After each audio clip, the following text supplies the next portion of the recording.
I keep looking at the roof over here between the garage and the front porch. And it's a dead valley right there. All this water coming down off of these roofs is going to collect right there. It's not going to pour off the roof as it would in some other places. And the roof is leaking in some other places. Coming in. Avon calling. Roll right. We're in the downstairs office study. This is downstairs video. I'm seeing a lot of studs that have been painted red, and then they put blocking, sideways blocking. They notch these studs well over a quarter of the width. Let's see if I can. They notch these studs well over a quarter of their width. And I'm using my forensic imagination. Is the studs were crooked, they got the red paint, they came in and said, I know how to fix that. We don't have to put we don't have to sister a whole new stud in here. We don't have to go through all that. What we're going to do is we're just going to turn it up on its side, same amount of wood. Okay? Never mind that the others are done differently. We're going to notch it out. We're going to call it a quarter. And that's the way we're going to straighten our studs. And come over here, if we look at our other blocking, don't try to trip.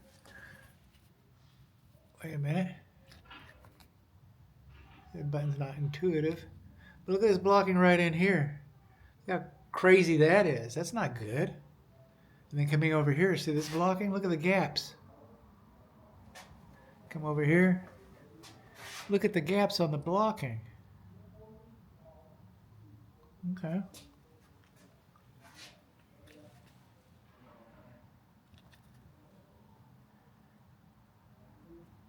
Look at all that. That's pretty neat. Okay, but here we are. See this anchor bolt?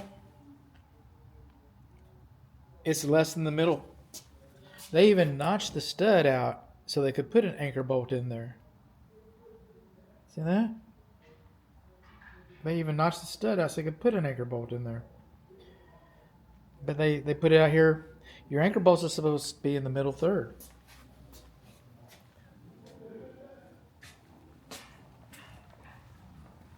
It's another one of those studs. And look at the gaps.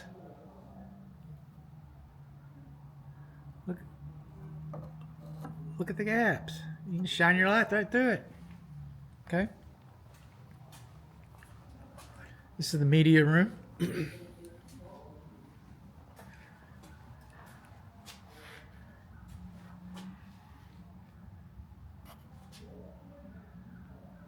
Pretty non-eventful. Except that we got some of these notch studs again. Look at that. Now, I want to call your attention to this here just for a moment. Okay, see this cable coming in here?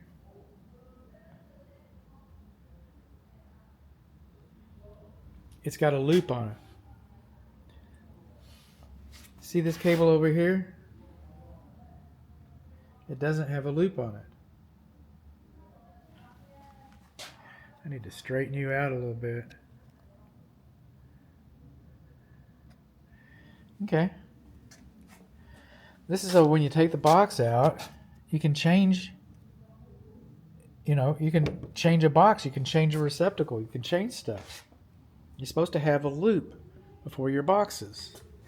Some of them, if you use your imagination, you can say like this right here is a loop to this box. But this way, we don't have a loop to this box. So some of the cables have a little bit of slack. You've got to allow for some slack.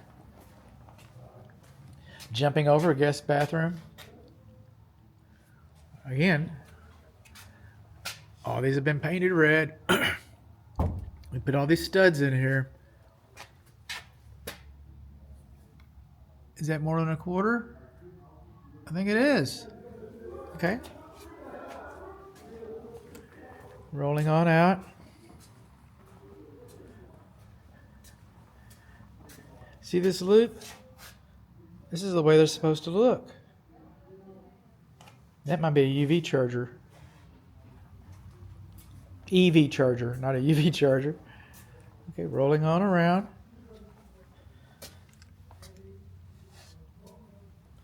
Not the most generous with our flashing, but there is flashing there.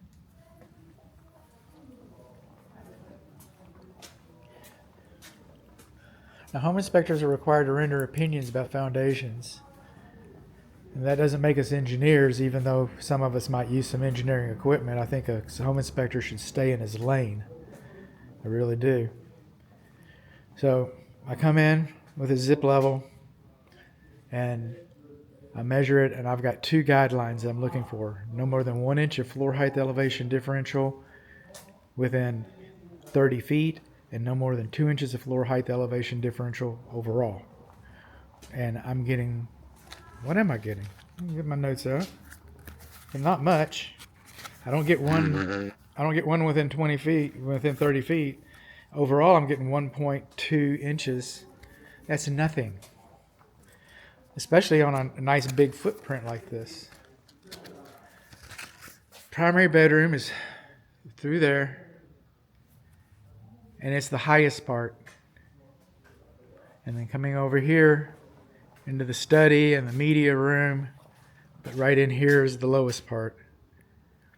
But overall, it's not even, it's nothing. Does it mean it's stable? It does not mean it's stable. Okay? It means that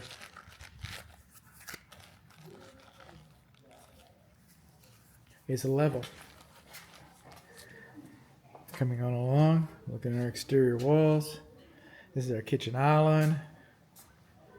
We've got our pattern fittings. It's good.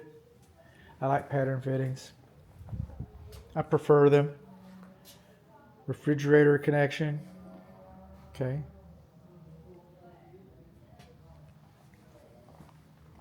Bay windows. There's another question that we got.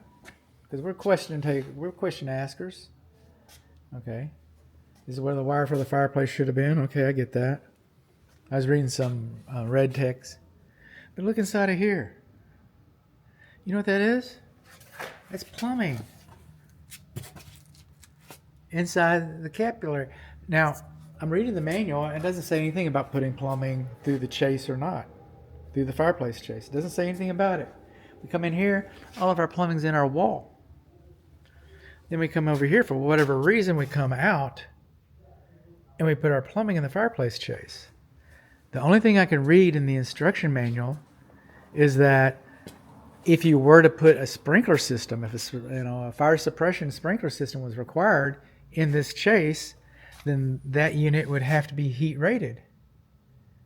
Is that because you don't get a false positive when it comes on, or is it, is it a safety issue? But why is this?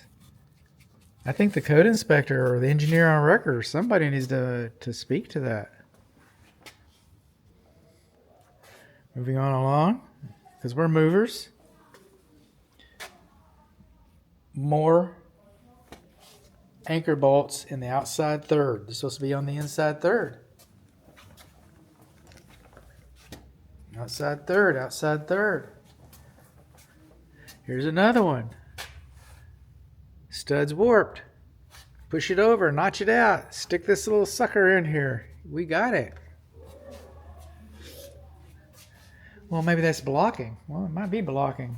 We'll go on the other side of these windows. We'll see what this blocking looks like. Oh, we don't have any. We got some blocking up there.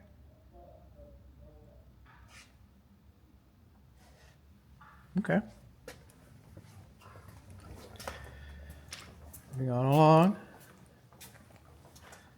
Anchor bolt on the outside third. What is that blocking doing? I have to take a picture of that. It's pretty amazing. You can see my method here. Let's come on up here.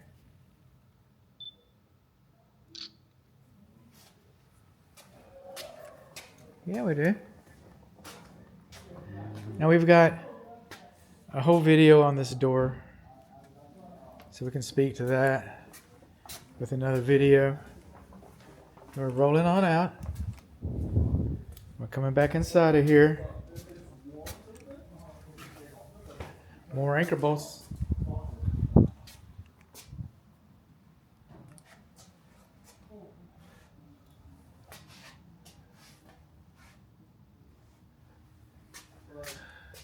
We've got a leak on this valley, and I promised my client that I would use infrared camera to see if I could identify the leak. But now, after second examination, I'm seeing that this is radiant barrier. It's reflective, so an infrared camera is not going to do us any good. Now, I really like this part. The only part of it is our HVAC air duct is supported by nice wide saddles. I really appreciate that. Saves me a little bit of work. Coming on along though, you see that bend? See these two bends? They're too tight. They're too tight.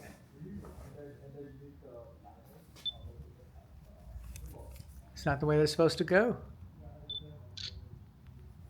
All right. And coming in here, imagine I'm going to drop a bathtub in here. I looked underneath here. I could not see any anchor bolts. I have a small video speaking to that. I really like the shower enclosures in this build. It's very nice.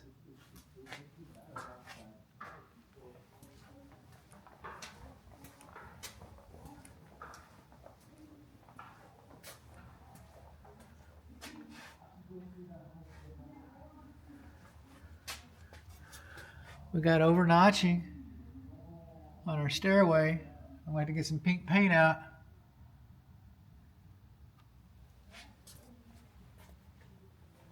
And I will. Now we're in the laundry.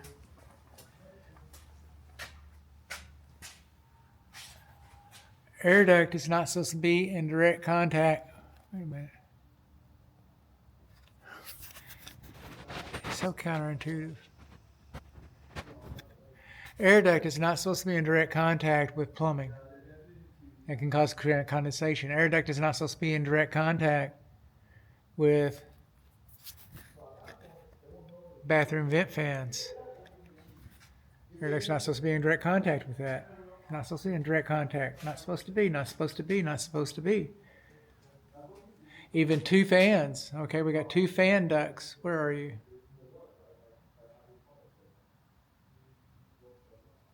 There you are. Two fan ducts in contact with each other. You think that's going to cause some noise? I do. It's going to rattle. All right. We'll roll on out.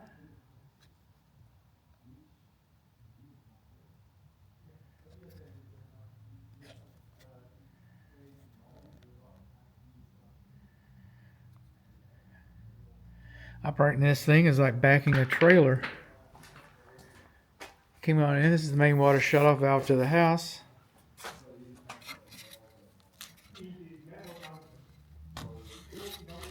I just turned off all the water to the house. Parallel is on, perpendicular is off. Parallel was on. I just turned on all the water to the house. We're probably going to have a water filter here. That's probably what this is coming out for. This is where our water heater is going to be installed. Now I'm going to be paying a lot of attention. Just as a heads up on this. Like I said, the builder's going to get tired of watching my videos after a while, if he watches any of them. But, you know, he's going to, you know, I'm going to speak to the condensate. So I'll just put this out there just in case we get a heads up. Okay, I'm going to speak to the condensate and maybe a neutralizing filter. There we go. Is that a quarter of an inch? So we put this stud right here next to it because this is so bad. They finally put a stud next to one. So that, very telling, very telling. He said, okay, we made it stronger now. Will that work, boss? I don't know. I didn't mean to get the flashlight out. I meant to get the camera out. Oh, you're holding it, bud. Oh, dough!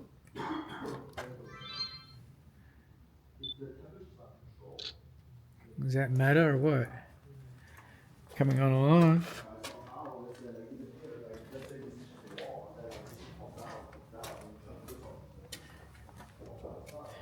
I'm not sure what all these little pieces of orange tape are. I think they're asking for nailing plates, but if it's 1/2 an inch, you don't need them.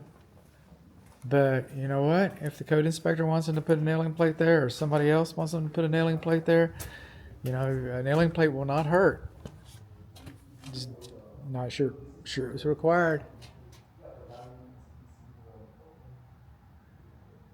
Tape to tape to tape.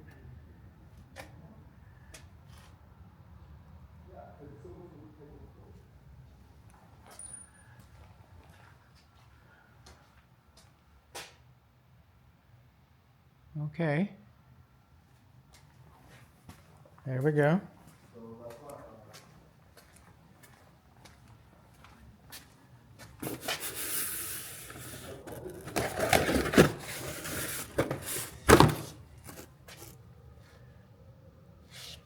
I'm going to use this one as an example. This box was sticking out so that you can put the drywall next to it. And then the cover goes on. All right, but over here, see how close that is? The drywall is going to come out farther. Got it? Right here, the drywall is going to go next to the cabinet, not a problem. Over here, the drywall is going to come out farther. And then when the drywall comes out farther, okay, then the cabinet cover is going to fit on the drywall, not on the cabinet perimeter. And that's going to cause a gap, an air gap, so that fire flames can lick up through there and go through the wall cavity.